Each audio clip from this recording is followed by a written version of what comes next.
ఎదురుగుండా వెళ్ళి నా కూతురికి పెళ్లి కావాలి అని ఒక ఆయన కోరాడు. ఈశ్వరా, 10 రోజులు భాగవతం జరగాలని కోరుకుంటున్నాను. 10 రోజులు భాగవతం ఏ ప్రతిబంధకం లేకుండా జరిగేటట్టుగా నువ్వే అనుగ్రహించు అని ఒక ఆయన అన్నాడు. ఇప్పుడు ఇద్దరూ కోరిక కోరినట్టేనా అని అడిగారు. ఇద్దరూ కోరిక కోరినట్టు కాదు, కూతురు పెళ్ళవ్వాలని కోరిన వాడెవరో వాడొక్కడే కామ్యము కోరిక కోరాడు. రెండవ వాడు కోరిక కోరలేదు, ఈశ్వర సేవని అభిలషించాడు. అందుకే ఏమని అడగాలంటే, నన్ను నీ చేతి పనిముట్టుగా స్వీకరించి ఈ కార్యమును చేయించి నా జన్మకు ధన్యత కటాక్షించు అని అడగాలి. అడిగితే ఆయన మీ ప్రీతికి సంతోషించి మిమ్మల్ని చేతికి పనిముట్టుగా స్వీకరించి పని చేయిస్తాడు. ఇప్పుడు మిమ్మల్ని పనిముట్టుగా స్వీకరించాలి అంటే ఆ పెన్ను బాగుండేటట్టుగా ఆయనే చూసుకుంటాడు, కాగితం బాగుండేటట్టు ఆయనే చూసుకుంటాడు, శిరా అందులోంచి వచ్చేట్టు ఆయనే చూసుకుంటాడు, పుస్తకము పవిత్రమయ్యేట్టు ఆయనే చూసుకుంటాడు. ఈశ్వరా, నువ్వు నాకు ఇది చెయ్యి అని మీరు అన్నారనుకోండి, ఆయనని మీరు శాసించలేరు. మీరు ఆయన సేవకి సిద్ధపడుతున్నాను అని అడిగారనుకోండి, ఈశ్వరుడు మిమ్మల్ని అనుగ్రహిస్తాడు. ఎందుకంటే మీరు తరించాలనుకుంటున్నారు. మీరు తరించాలని పరమభక్తితో చెప్పుకున్న దాన్ని పరమేశ్వరుడు కాదనడం. ఈ రహస్యాన్ని జీవితంలో గుర్తుంచుకొని అనువర్తించడమే కర్మానుష్ఠానములోకి తెచ్చుకునేటటువంటి పరమ భక్తికి దామోదర లీల అని పేరు. కాబట్టి ఈ దామోదర లీల యందు ఉన్నటువంటి గమ్మత్తు ఏమిటంటే, అసలు ఇలా తాటితో కట్టడం అనేటటువంటి లక్షణము ఎన్నడూ ఈశ్వరుని యందు అన్వయము కాదు. ఆయనకి బంధనము లేదు వాంగ్మయంలో. అటువంటి పరమేశ్వరుడు బంధనములో పడ్డాడు. ఆయన బంధనములో పడినటువంటి విషయాన్ని ఎవరు వింటున్నారో, ఎవరు మానసికంగా ఆ మనోనేత్రంతో ఒక్కసారి వీక్షించి ఆ చిన్ని కృష్ణుడు పరిగెత్తడం, ఆ కళ్ళు నులుముకోవడం, అమ్మ పట్టుకోవడం, చెయ్యి పట్టుకోవడం, తాటితో కట్టేయడం, ఆ మెత్తగా వెన్నముద్ద లాంటి ఆ చిన్ని బొజ్జ చుట్టూ తిరిగి ఆ తాడు కట్టేస్తే, ఆ రోటికేసి కట్టేస్తే ఆయన ఆ రోజున ఎంతో బాధపడినట్టు నటించడం, ఎవరు మనోనేత్రంతో వీక్షిస్తారో దానికి ఫలితం మన బంధనములు తెగిపోవడం. మన బంధనములు తెగిపోయి మళ్ళీ జన్మ ఎత్తవలసినటువంటి అవసరము క్షీణించిపోతుంది. అందుకే ఈ దామోదర లీలని సన్యాసులు కూడా ఎప్పుడూ మననం చేస్తారు. అందుకే దామోదర లీల వినడమే జీవితంలో సర్వోత్కృష్టమైనటువంటి విషయంగా పెద్దలు నిర్ణయం చేశారు. దామోదర లీల వినడం అంత తేలికగా సంభవమయ్యేది కాదు. అది ఒక్క ఈశ్వరానుగ్రహము చేత మాత్రమే సంప్రాప్తమవుతుంది అని. కాబట్టి ఇందులో మీరు ఒక విషయాన్ని గమనించాలి. ఒక తల్లి కడుపులో పెరిగాడు శ్రీ మహావిష్ణువు, దేవకీదేవి కడుపులో పెరిగాడు. దేవకీదేవి కడుపులో చాలా కాలం పెరిగాడు కనుక ఆ తల్లి గర్భము శుద్ధి అయింది. శుద్ధి అయి ఆమె పునర్జన్మ పొందవలసినటువంటి అవసరాన్ని దాటిపోయింది. వేరొక తల్లి కడుపులో పెరగలేదు, యశోదాదేవి కడుపులో.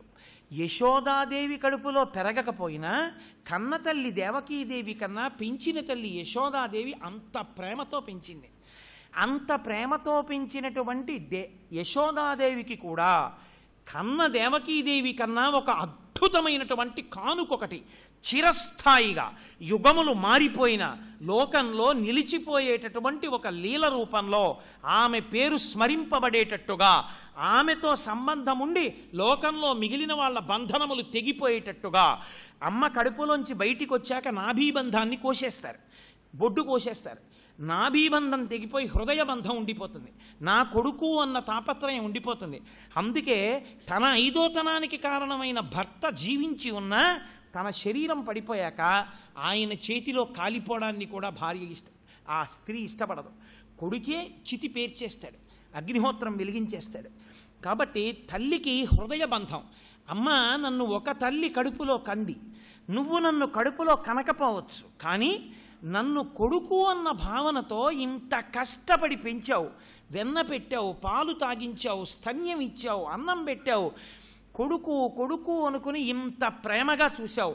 అమ్మా, ఇంత ప్రేమగా చూసిన నీకు నేనేమి ఇవ్వగలను? అందుకని నీ చేత కట్టబడతాను, ఆవిడ కడుపులో ఉన్నాను, నీ చేత కడుపుకి కట్టు వేయించుకుంటాను. కట్టు వేయించుకుని ఈ కట్టు వేయించుకున్న ఘట్టం విన్న వాళ్ళ కట్లు కోసేస్తాను. అలా కట్లు కోయించుకునే వాళ్ళు కోట్ల మందికి ఎన్ని యుగాలు మారినా ఈ లీల అమృతము కావాలి అంటే అమ్మవైనటువంటి నీ చేత కట్టబడి, అమ్మ ఈ లీల చేత నిన్ను తరింపచేస్తాను.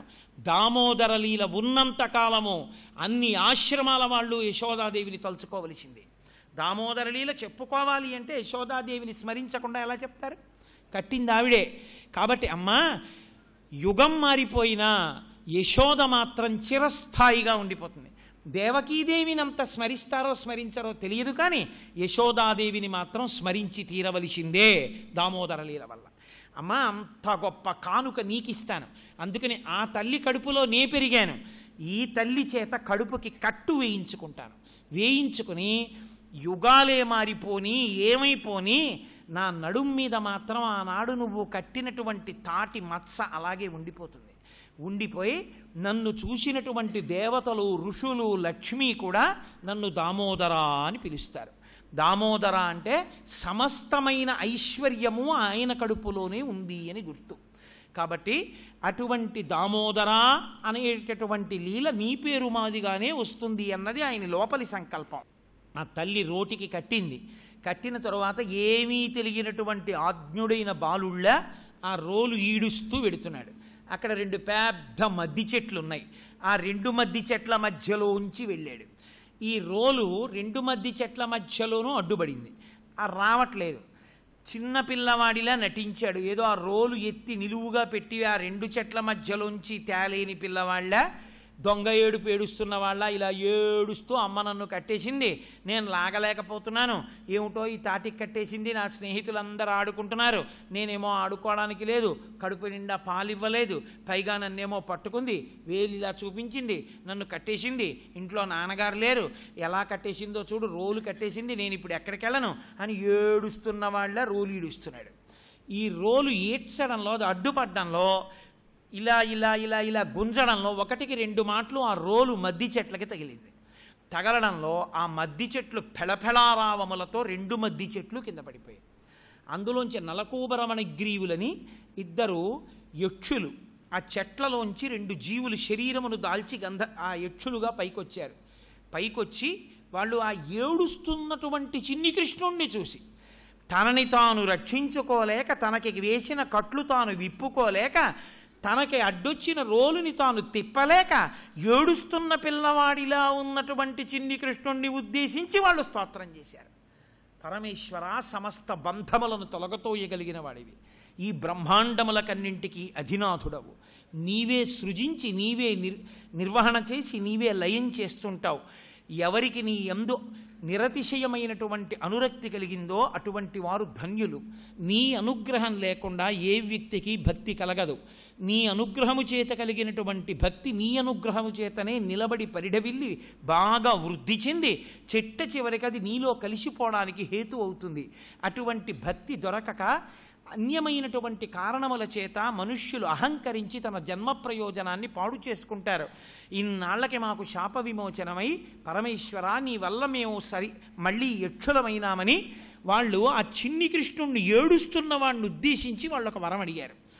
నీ పద్యావళులాలకించు చెవులున్ నిన్నాడు వాక్యంబులన్ నీ పేరన్ పనిచేయు హస్తయుగమున్ నీ మూర్తిపై చూపులున్ నీ పాదంబుల పొంతమృక్కు శిరముల్ నీ సేవపై చిత్తముల్ నీపై బుద్ధులు మాకు నిమ్ము కరుణన్ నీరజపత్రేక్షణ అన్నారు.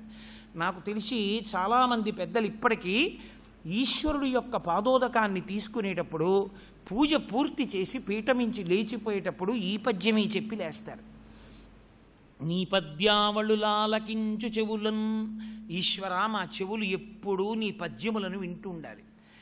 నీ పద్యావళులాలకించు చెవులున్ నిన్నాడు వాక్యంబులన్, ఎప్పుడూ నిన్ను గురించే మాట్లాడగలిగినటువంటి నోరు మాకు కావాలి.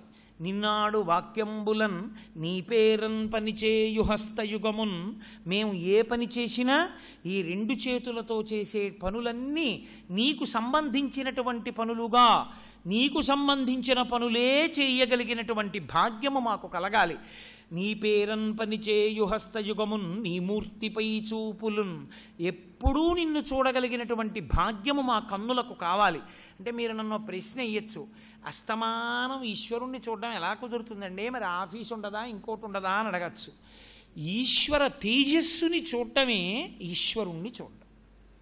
మీరు అంతటా ఈశ్వరుడి యొక్క తేజస్సుని చూడగలగడం. ఆఫీస్కి వెళ్ళారు, కొన్ని కోట్ల మంది మీకన్నా ఎక్కువ చదువుకున్న వాళ్ళు అటువంటి కుర్చీలో కూర్చుందామని వెంపర్లాడితే వాళ్ళు కూర్చోడానికి అవకాశం లేక, మాకు కూడా అలా ప్రభుత్వ కార్యాలయంలో కూర్చునే అదృష్టం వస్తేనా జీవితంలో స్థిరపడదామని ఏడుస్తున్నటువంటి కోట్ల మందికి లేని భాగ్యం ఆ కుర్చీలోకి వెళ్ళి కూర్చునేటటువంటి అదృష్టం మీకు పట్టింది. బయట విజిటర్స్ రిజిస్టర్లో పేరు రాయకుండా మెళ్ళో ఐడెంటిఫికేషన్ కార్డు వేసుకుని లోపలికి వెళ్ళి కుర్చీ లాక్కుని కూర్చుని తాళం బీరువా తీసి గవర్నమెంట్ ఫైల్ ఒకటి తీసి ఇతనికి ఇంత డబ్బు ఇవ్వచ్చు అని ఒక శాంక్షన్ ఆర్డర్ ఇమ్మని చెప్పి నోటింగ్ రాయగలిగినటువంటి అధికారమును వీరు పొందారు. ఈశ్వరా, నీ యొక్క అనుగ్రహం కాదు ఇలా ఓ కుర్చీలో కూర్చోవడం? నాకన్నా అర్హులు లేరా దేశంలో? కానీ నాకు ఈ భాగ్యం పట్టించావు, నేను రాయగలుగుతున్నాను, నేను ఈ ఫైల్ పెట్టగలుగుతున్నాను. ఈశ్వరా, ఇది నువ్వు నాకు ఇచ్చినటువంటి కృప. మీరు ఒక ఫైల్ పెట్టేటప్పుడు ఈశ్వరుణ్ణి స్మరించవచ్చు. మీరు ఏ పని చేస్తే పరమేశ్వరుణ్ణి స్మరించడానికి అడ్డొస్తుంది? ఎక్కడ ఏది చేస్తున్నా పరమేశ్వర తేజస్సుని చూసి పొంగిపోగలిగినటువంటి హృదయం ఉంటుంది. అసలు ఆ హృదయం అంటూ ఉండాలంతే. ఒక విషయం చెప్తుంటారు పెద్దలు. వెనకటికి ఇద్దరు దేవాలయంలోకి వెళ్ళారు. ఆయన దేవుడికి చెప్పుకున్న తర్వాత నేను ఎడదానిలే అని ఒక ఆయన చాటును నించున్నాడు. ఎవ్వరూ లేరు కదా అని ఈయన ఈశ్వరుడి దగ్గరికి వెళ్ళి గట్టిగా చెప్పాడు, ఈశ్వర కృతజ్ఞుడను, ఎంత ఉపకారం చేశావయ్యా, బహుగయ్యాళి భార్యనిచ్చావు, దానివల్ల చక్కగా వైరాగ్యం వచ్చింది, ఏమీ సంసారం అనేటటువంటి విరక్తి కలిగింది. ఈశ్వర, నాకు అనుకూలమైన భార్యనిస్తే సంసారమునందు మగ్నుడనై ఉండేవాడిని. కానీ నేను అలా ఎక్కడ మగ్నుడనైపోతానో, ఎక్కడ నీకు దూరం అయిపోతానో అని నాకు గయ్యాళి భార్యనిచ్చావా, నేను నీకు సర్వదా కృతజ్ఞుడను అని ఆయన మెట్టు దిగి వెడుతున్నాడు. అవతల స్తంభం చాటు నుంచి ఇంకో ఆయన వచ్చాడు. ఈయన ఏదో వస్తున్నాడని ఆయన అక్కడ ఆగాడు. ఆయన వచ్చి అన్నాడు, ఈశ్వర, నేను నీకు సర్వదా కృతజ్ఞుడను, గొప్ప అనుకూలవతి అయిన భార్యనిచ్చావు, అంత మంచి భార్యనిచ్చావు కాబట్టి పెద్దలని సేవిస్తున్నాను, ఈశ్వరుణ్ణి సేవిస్తున్నాను, యజ్ఞయాగాది క్రతువులు చేస్తున్నాను, దాన ధర్మాలు చేయగలుగుతున్నాను, 4 మంచి పనులు చేయగలుగుతున్నాను, అంత మంచి భార్యనిచ్చినటువంటి నీకు కృతజ్ఞుడను అన్నాడు. ఇప్పుడు ఈశ్వరుని యొక్క అనుగ్రహాన్ని పొందడానికి మేము అర్హులము అని చెప్పి కృతజ్ఞతను ఆవిష్కరించడానికి 2 భిన్నమైన కారణములు కూడా వారికి యోగ్యములయ్యి. తప్పించి ఈ కారణానికే కృతజ్ఞత చెప్తామనలేదు. సమర్థతకి విరుద్ధానికి రెండిటికీ ఈశ్వరుడికి కృతజ్ఞతలు చెప్పారు. అలా చెప్పగలిగిన హృదయము నీకు ఉండాలి తప్ప ఈశ్వర తేజస్సును నువ్వెక్కడ చూడలేవు. నమస్సికత్యాయిచ ప్రవాహ్యాయిచ విద్యుత్యాయిచ నమశ్చోరాయిచ, దొంగలో మెరుపులో ప్రవాహంలో విద్యుత్తులో నురుగులో అంతటా ఈశ్వర దర్శనం అవుతుంటుంది. కాబట్టి ఆ స్థితికి ఎదగగలగాలంతే మనిషి. కాబట్టి నీ పద్యావళులాలకించు చెవులున్ నిన్నాడు వాక్యంబులన్, నీ పేరన్ పనిచేయు హస్తయుగమున్, నీ మూర్తిపై చూపులున్, నీ పాదంబుల పొంతమృక్కు శిరముల్, నీ సేవపై చిత్తముల్, నీ పాదముల దగ్గర మేము అత్యంత వినయంతో ఇలా పైకున్నటువంటి తలని ఆయన పాదముల దగ్గర బాగా ఉంచి ఆయన పాదములకు తగిలేటట్టుగా నమస్కరించగలగాలి. కాబట్టి ఆ వంచగలిగినటువంటి శిరస్సు, నీ సేవపై చిత్తములు, ఎప్పుడైనా నీ సేవ చేసేటప్పుడు మా చిత్తము లగ్నము కావాలి. ఇది బాగా జ్ఞాపకం పెట్టుకోండి. భాగవతంలో ఉండేటటువంటి పద్యాల్ని నిత్యానుసంధానం చేసుకునేటప్పుడు అవి అమృత భాండములు. మనకి ఏవి అడగడం రాదో అవన్నీ పోతన గారు అంత అమృతతుల్యంగా మనకిచ్చారు. కాబట్టి నీ పద్యావళులాలకించు చెవులున్ నిన్నాడు వాక్యంబులన్, నీ పేరన్ పనిచేయు హస్తయుగమున్, నీ మూర్తిపై చూపులున్, నీ పాదంబుల పొంతమృక్కు శిరముల్, నీ సేవపై చిత్తముల్, నీపై బుద్ధులు. నిశ్చయాత్మకంగా నిలబడాలి. ఇంకా మళ్ళీ అటు ఇటు ఊగడాలు ఉండకూడదు. తప్పు చేస్తే తప్పు చేశానని ఈశ్వరుడి దగ్గర చెప్పాలి, ఒప్పు చేస్తే ఈశ్వరానుగ్రహం వల్ల చెయ్యగలిగాను అనాలి, అంతే. అటువంటి నిశ్చయాత్మకమైనటువంటి లక్షణము లోపల ఉండడాన్ని బుద్ధి అంటారు. మాకు అటువంటి మంచి బుద్ధులనియ్యి. కాబట్టి బుద్ధులిమ్ము కరుణన్ ఎందుకు ఇవ్వాలి? దయతో ఇవ్వాలి అని వాళ్ళు ఆ చిన్ని కృష్ణుడికి నమస్కరించారు. గృహస్థుకి ఒక నియమం ఉంటుంది, అంగుష్టమాత్రాన్ని దాటిన విగ్రహాన్ని పూజ చేయకూడదు సింహాసనంలో. ఎందుకంటే అంతకన్నా దాటిపోయింది అనుకోండి, దాని ఆకలి మీరు తీర్చడానికి సిద్ధపడి ఉండవలసి ఉంటుంది. దానికి ఆకలి వేస్తుంది రోజు. ఆకలి వేసినప్పుడు దాన్ని ఆకలి తీర్చగలిగినంత నైవేద్యం మీరు పెట్టకపోతే కొన్నాళ్ళు ఊరుకుంటుంది, ఏం చేయదు. చూడండి, ఏదో పూట ఆకలేసింది అనుకోండి ఊరుకుంటాడు. ఏదో వంట పాడైంది పోన్లే ఒక పూట, 2 పూటలు ఊరుకుంటాడు, 3 పూటలు ఊరుకుంటాడు, 4వ పూట ఏం చేస్తాడు? ఏమైనా బుద్ధి లేదా ఏమిటా వంట అంటాడా అనడా? కడుపు కాలితే ఎవరికైనా ఆగ్రహం వస్తుంది. తీసుకొచ్చి ఈశ్వరుణ్ణి పెట్టి తగినంత నివేదన పెట్టకపోతే అందులో అర్ధాకలిగా పెట్టడం మరీ అన్యాయం. ఆకలి బాగా ఉండేటటువంటి వాడికి మీరు ఏదో 2 పటికి బెల్లం ముక్కలు పెట్టేసి ఊరుకుంటానంటే మరీ బాధగా ఉంటుంది అది. కాబట్టి పెద్ద పెద్ద మూర్తులను సింహాసనమునందు ఉంచవద్దు అని శాస్త్రం ఎందుకు చెప్పిందంటే, అంగుష్ట మాత్రమైతే మనం చేసే నివేదన సరిపోతుందో, బెల్లం గడ్డ పెట్టినా చాలు, ఇల్లు సంతోషంగా ఉంటుంది. కాబట్టి చిన్న విగ్రహాన్ని పెడతాం. దీన్ని ఎక్కడ తెస్తారు మీరు? మీరే తెచ్చుకుంటారు. మీ ఇంటి సింహాసనంలోకి ఎక్కడ ఆకాశంలోంచి దిగి రాదు, మీరే తెచ్చుకుంటారు. ఏ కాశీ వెళ్ళినప్పుడు అన్నపూర్ణ, తిరుమల వెళ్ళినప్పుడు వెంకటరమణుడు, ఇలా నిజానికి పంచాయతనం పెట్టుకోవాలనుకోండి, పెట్టి చెయ్యాలి. ఇప్పుడు అవి మీరు తెచ్చినవే, కానీ మీరు పూజామందిరంలోకి వెళ్ళినప్పుడు ఎప్పుడూ విగ్రహాన్ని చూడకూడదు. ఎక్కడికి వెళ్ళినా సరే ఈ విగ్రహం దేంతో చేశారని అడగకూడదు. అలా మీరు అడిగిన ఉత్తర క్షణంలో పాపాన్ని వేస్తారు ఖాతాలో. దేనికో తెలుసా అండి? ధాతువుని అడగకూడదు. సాయిబాబా విగ్రహం పాలరాయితో చేశారండి అంటుంటారు కొంతమంది. ఇంకో కొంతమంది పాలరాతితో చేశారండి కృష్ణ భగవానుణ్ణి అంటారు. ఇది నల్లరాతితో చేశారండి అంటారు. ఒకసారి మూర్తికి ప్రాణప్రతిష్ఠ జరిగిన తరువాత అది రాతి బొమ్మ కాదు, అది లోహము కాదు, అది నిన్ను కన్న తండ్రి ఈశ్వరుడు. నీ పూజామందిరం లోపలికి అడుగు వేసేటప్పుడు నీకొక భావన ఉండాలి, ఈశ్వరుడు లోపల విరాజమానుడై ఉన్నాడు, ఆయన కూర్చుని ఉన్నాడు. కాబట్టి నేను పరాకుగా ఏదో ఇష్టం వచ్చినట్టు లోపలికి వెళ్ళకూడదు. జాగ్రత్తగా తలుపు తీసి ఆయన ఇలా చూస్తారు. కాబట్టి ఈశ్వరా మీకు ఒక నమస్కారం, నేనే మీ బిడ్డని వచ్చాను అని గడప దాటి లోపలికి వెళ్ళి నమస్కరించి పూజకి కూర్చున్న తర్వాత, అందుకే పెద్దలు పూజ చేస్తున్నప్పుడు చిన్న చప్పుడు వినపడదు, ఘంటానాదం తప్ప చిన్న చప్పుడు కూడా వినపడకూడదు. వాడిన పదార్థాలు అందంగా ఒక పక్కకి వెళ్ళిపోవాలి, ప్రసాదం పళ్ళెం ఒక్కటే ఒక పక్కకి రావాలి. అంత అందంగా చెయ్యాలి తప్ప అభిషేకం చేశాడని పూజ గది నిండా నీళ్లు పడిపోకూడదు. అంటే అంత నిశ్శబ్దంగా ఉండాలి. పూజ మధ్యలో వాడిని పిలవడం వీడిని పిలవడం చేయకూడదు. ఈశ్వరానుసంధానం అంత నిశ్శబ్దంగా చెయ్యాలి. అలా చెయ్యగలిగిన ప్రజ్ఞ నీకొస్తే ఎదురుగుండా ఉన్నటువంటిది విగ్రహం కాదు, ఈశ్వరుడే. నీ ఇష్టం వచ్చినట్టు నువ్వు పూజ చేసేసి అక్కడి నుంచి 2వ రోజున ఇంకా వేళ్ళు పెట్టి ఆ విగ్రహాల్లోంచి ఇలా ఇలా ఇలా పువ్వుల్లాగా అవన్నీ కింద మీద పడిపోతుంటే మళ్ళీ తీసి మళ్ళీ పెట్టి నువ్వు ఒక్కసారి పడిపో నేల మీద ఎలా ఉంటుందో నీకు. ప్రతిరోజు విగ్రహాలు పడేయడం ఏమిటండి? విగ్రహం అన్న మాటే లేదు, అది ఆయన ఈశ్వరుడు అన్న భావనతో ఉండాలి. నలకూబర మణిగ్రీవులు అలా చిన్ని కృష్ణుని యందు పరమేశ్వరుణ్ణి చూసి నమస్కరించారు. మనం కూడా ఈశ్వరుని యందు ఆ భక్తి భావంతో ఉండాలి. ఎందువల్ల నలకూబర మణిగ్రీవులు అలా అయ్యారు అని అడిగారు. వాళ్ళిద్దరూ యక్షులయ్యా కైలాస పర్వతంలో పరమశివుణ్ణి సేవిస్తూ ఉండేవారు ఒకప్పుడు. ఆ పరమశివుణ్ణి సేవిస్తున్నామన్న అహంకారంతో గంగానదిలో స్నానం చేస్తూ దిశమలలతో మదోన్మత్తులై నిలబడి ఉన్నారు. నారద మహర్షి అటుగా వెడుతున్నారు. వెడుతూ చూశారు. అసలు దిశమలతో స్నానం చేయడమే తప్పు, పైగా మహాత్ములు వెడుతున్నప్పుడు చూసి కూడా బట్ట కట్టుకోకపోవడం అంతకన్నా పెద్ద తప్పు. కాబట్టి కలవారి సుతుల మనుచును కలకంఠులతోడ కూడి కానరు పరులన్ కలలోనైనను వీరికి కలకావరమడిగించి బుధుల చేర్చుటయొప్పున్. వీళ్ళకి బాగా కావరం గర్వం పుట్టింది. ఎందుకు పుట్టింది? పరమశివునికే సేవ చెయ్యగలిగినటువంటి కుబేరుడు, నవనిధులకు అధిపతి, అంత ఐశ్వర్యం ఉన్న కుబేరుడికి మేము పిల్లలం, కాబట్టి మేము లెక్క పెట్టేది ఏమిటి అని నారదుణ్ణి తృణప్రాయంగా చూశారు. కాబట్టి వీళ్ళకి మంచి చెయ్యాలి, లేకపోతే వీళ్ళు పాడైపోతారు. ఉట్టినే శాపం ఇవ్వరు. నారదుడి పట్ల చేసిన అపచారం కొన్ని 100 జన్మలు కట్టి కుడుపుతుంది. అంత కట్టి కుడుపకుండా ఉండాలి అంటే వాళ్ళకి తొందరగా ఆ పాపం పోయేటట్టుగా అనుగ్రహించాలి. అందుకే శాపమును అనుగ్రహం అంటారు, శాపానుగ్రహము అంటారు.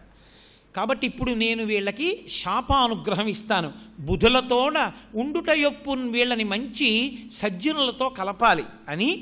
ఉరే ఒంటి మీద బట్ట కట్టుకుని నిలబడాలి, ఒంటి మీద బట్టతో స్నానం చెయ్యాలనేటటువంటి ఇంగిత జ్ఞానం లేని మీకు ఇంకెందుకురా మనుష్య శరీరాలు, యక్షుల శరీరాలు? బట్ట కట్టుకోవలసిన అవసరం లేనటువంటి 2 పెద్ద మద్ది చెట్లై బృందావనంలో పుట్టండి అన్నారు. అనేసరికి 2 మద్ది చెట్లై పుట్టారు వాళ్ళిద్దరూ వచ్చి. ఇప్పుడు ఆ 2 మద్ది చెట్లగా పుట్టిన వారికి శాప విమోచనం ఎప్పుడు అని నారదుడి కాళ్ళ మీద పడి అడిగారు నలకోబర వణిగ్రీవులు. ఏనాడు చిన్ని కృష్ణుడిగా పరమాత్మ ఉంటాడో ఆయన అవతార స్వీకారము చేసిన తరువాత లోకములనన్నింటినీ కూడా తరింప చెయ్యడానికి దామోదర లీల చేస్తాడు. ఆ దామోదర లీల చేసినప్పుడు అమ్మ రోటికి కట్టేస్తే ఆ రోటిని ఈడ్చుకుంటూ వెళ్ళినప్పుడు ఆ రోలు తగిలి మీ 2 చెట్లు పడిపోతాయి. పడిపోయినప్పుడు మీకు శాప విమోచనం అన్నారు. అందుకని వాళ్ళిద్దరూ పైకొచ్చారు, స్తోత్రం చేసి వెళ్ళిపోయారు. అక్కడ ఆడుకుంటున్నారు పిల్లలు. ఈలోగా నందాదులకు చప్పుడు వినపడింది. పిడుగు పడదుగాక పెనుగాలి విసరదు ఖండితంబులగుట కానరాదు.